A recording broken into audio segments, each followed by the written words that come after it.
Hip internal rotation is so important because we need internal rotation of the hip to produce force. We move into that space of hip internal rotation, and then that's where we use the force to get out of it. We're moving away from that hip internal rotation.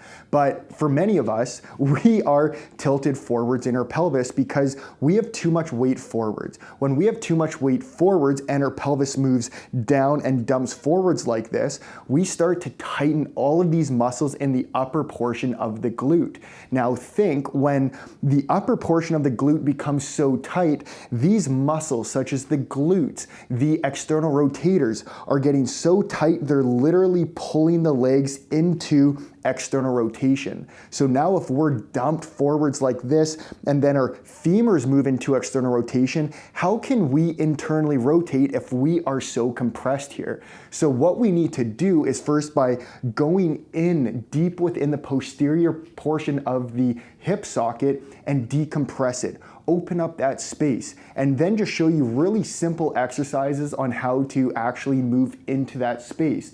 And then with the third exercise, I'm gonna show you how to pair this with the foot, because the foot needs to communicate with the hip to make these long-lasting changes. So whether you are needing to increase your hip internal rotation for walking, your gait cycle, running, doing rotational exercises where we have to move into that internal rotation, even into exercises like squatting, we need actual hip internal rotation to squat properly, because when we're in 60 to 110 degrees of hip flexion, our hips actually start to move into internal rotation. And if we are not using our hips to internally rotate, we're finding that somewhere else. And that's likely going to be the low back. So over time, if we are constantly not able to internally rotate the hip because it's literally blocked, our low back might be taking that hit over and over and over, and then boom, we have back pain. So whether you have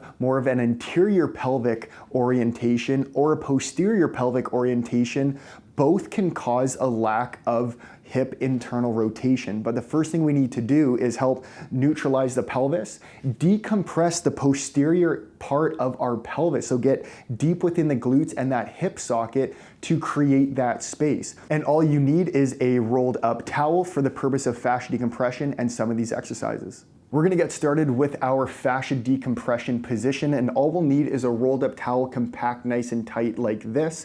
And this is where we're gonna be working in the posterior part of the pelvis, deep in that glute. And if you notice that you got a big release from this and you really like the idea of fascia decompression, then you can check out blocktherapy.com to learn more. I'll also have that linked in the description below. So to get started, we're gonna lay flat on our back like this with our knees bent. And you're gonna notice that maybe one side has more of a lack of hip internal rotation than the other, so you can always double up on that side. So we're gonna lift the pelvis up, position the towel right in the middle portion of the glute. You might feel this little bony bone there, that's your sit bone. Have it just above, but you can of course explore this area. First thing I want you to do is just keep both knees bent like this. And as we start to explore and get deeper, we're going to be opening up that posterior hip socket even more to improve that internal rotation. So let's start by connecting to our breath, because we want to relax. Relax the neck. Make sure you're breathing through the diaphragm. Your belly and your rib cage should be expanding as you breathe. And then you might start feeling some sensations or even a little bit of pain. As long as it's not too painful where you're holding your breath or it doesn't feel right, then ease off and reconnect at a less intensity. So now that we're here, we can very slowly, we're not ever doing these movements fast, we're just going to create a little bit more hip flexion. So I mentioned anywhere between 60 to 110 degrees of hip flexion is actually when we start to move into more internal rotation of the hip joint. So as we do this, you might notice or feel that there's a little bit more tension because we're now starting to open up that socket a little bit more. So I can hold my leg here, and then I can very slowly start searching to the left, and I can feel some pretty tight areas here that I want to release. So when you find that area, just hang out there. Don't rush past it. We need to find those areas of compression and decompress them to open up that space. So you can stay here for a minute if you need, if you find an intenseful or an intense spot, and then you can start searching into a different area. What I like doing is actually creating slight internal rotation at the hip to open this up. Now, if you feel cramping in the front part of your hip, especially that TFL, you can straighten the leg a little bit more and then create internal rotation from this space. But at any point, the furthest end range that we can get here is by lifting both feet off of the floor. We have more weight into the towel. The more dense you roll that towel, the more deep we can get in this area. And then we can explore and work through all of these ranges. So rule of thumb is we want to spend a minimum of 3 minutes in this position. You can absolutely spend longer, but that's really up to you, and you're going to understand when you start feeling that release. So when you're ready, we'll just bring both feet on the floor, exhale up and off, then you're going to slide that on over and perform that on the other side.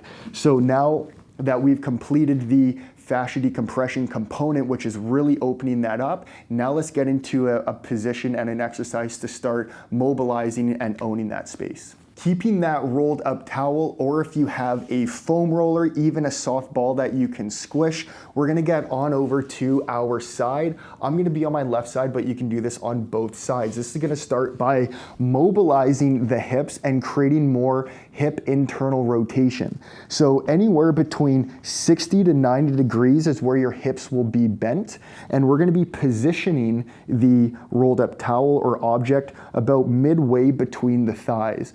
Now, I want you to be relaxed here. So you can rest your head in your hand or in your arm, get comfortable. And if you're feeling that there's too much of a pinch higher, just bring it a little bit lower to about even 60 degrees of hip flexion. And now that we're here, all I want us to do is exhale fully, bring those low ribs down. I want you to exhale so much that you start feeling some slight side ab oblique engagement and lock that in place. So when you inhale, you're actually breathing through the diaphragm and through the rib cage. That's actually gonna help to decompress the rib cage, decompress the low back, because it's probably very fatigued if you don't have internal rotation. And we're going to inhale and slide and glide this right leg over that left without using the low back. So I'm feeling the hip is moving forwards, and then I'm sliding and pulling my hip back into the socket as I exhale. So what this is doing is mobilizing the hip and creating separation between my hips and my low back, because we want that to work independently of the low back. So when you inhale, you're just nice and slowly creating that movement. Exhale, you'll be coming back. The more you do this and you improve this alignment, you will be able to come into 90 degrees of hip flexion, and you might be able to right away. So it's important that we're not pulling too hard into the towel. We're just kind of resting that leg on top and then just letting this movement do the work and do the magic. This is gonna help really open up that posterior portion of the hip socket and restore that hip internal rotation. So make sure that you perform about 8 to 10 repetitions while following your breath. Forwards and backwards would be 1 repetition, and you can do 2 to 3 sets of this. And now let's move on to our next exercise. Now that we've opened up the posterior part of the pelvis deep in that glute with that fascia decompression technique, we started swiveling the hips into hip internal and external rotation. We now want to create a relationship between the foot and the hip. That is what's really going to help make this stick, because when we are walking, we need to make sure that our foot is internally rotating into pronation as our hip does. And similar with external rotation and external rotation. But for the purpose of this video, we need to bias more internally rotated exercises to increase that range of motion. So we're gonna be doing a hip hinge, or kind of like a single leg deadlift variation. And you can either do this with no weight. I would recommend doing it with no weight, and then you can optionally add weight after. So first thing we're gonna do is if I'm working on my left hip, because I know my left hip has more of a lack of hip IR, I'm gonna have this one kicked back and my right leg in front of me slightly just like this, maintaining a soft bend in both of the knees. Right hand is on the right portion of the hip, left hand is on the left glute. This is just to help cue us through this exercise. Now, I want us to start building that weight in that left leg. Start feeling the heel is getting nice and heavy, but I also want you to bring awareness to the ball of the big toe right here. So we should be feeling the heel, and the ball of the big toe is the main point of contact when we're performing this exercise, because that's going to allow us to pronate and feel that pronation as we're performing this movement. So now that we're here, all we're going to do is exhale fully, brace that core, and we want to keep that in this locked position, so we're breathing through the diaphragm and the rib cage. Now when I'm here, what I'm doing while maintaining a soft bend in my knee is keeping about 80-90% of my weight on my left leg. I'm going to hinge forwards like this. But as I'm coming down, I'm actually looking a little bit more towards the left compared to the right. If I were to come down and look towards the right, I'm not increasing that hip internal rotation demands nearly as much if I were to rotate to the left. You can see I'm swiveling more around that hip into more hip internal rotation. And I feel that. You should feel this in the back part of your pelvis, and we're opening that up. So as we hinge down, we're kicking the hips back, and I am feeling that hip socket just opening right up. Make sure that you feel that your heel is heavy, you're feeling the ball of the big toe, and then as we push up, I want you to feel that your arch is almost pushing into the ground, and that's gonna trigger the glute to also work, because we're moving into the space of creating space and then moving out of that and feeling that extension here. So let's do a couple reps here.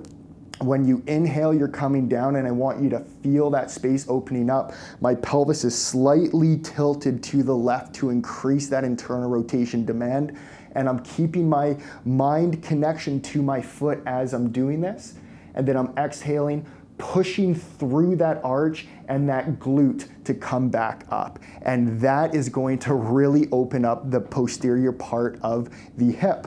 Now, optionally, you can grab a weight, and I just have a 10-pound weight here, and I'm going to do the exact same thing. With my right hand, rather than here, I'm gonna have it tracking over top of the leg I'm working, the back leg, which is the left. So as I come down, I'm feeling this really creating hip internal rotation demands, and then I'm exhaling up, and I'm feeling my glutes and my foot working together. We're creating that relationship. One thing is, don't hyperextend either one of the knees. Make sure that the knees are bent, especially when I'm coming down. This right knee's actually bending a little bit, and that's a good thing, because if I were to straighten it, now this is bringing me off balance, and we're not doing the job we're supposed to here. So we are coming down, I'm bending that knee, I'm maintaining that soft bend here. I'm only going to as low as I can, because we only want to move into the space we currently have available. And then when we're ready, we exhale, come up, and we feel that the glute and the foot are working together to bring us back into hip extension. So that wraps up this video. As a recap, you're gonna be doing the fascia decompression positions on the back of the glutes, double up on the side that has a lack of the hip internal rotation. Then we do the adductor knee rolls there, and you're gonna be doing 8 to 10 breaths per side if you want, or you can double down on one side if you feel you need to, and do 2 to 3 sets of those. And then we're gonna be doing the variation of the hip hinge, 8 to 10 repetitions, 2 to 3 sets. Let me know in the comments below if this helps you out. I'm very curious to see if this is really improving your hip internal rotation, and if your entire body's just starting to unlock and feel a whole lot better.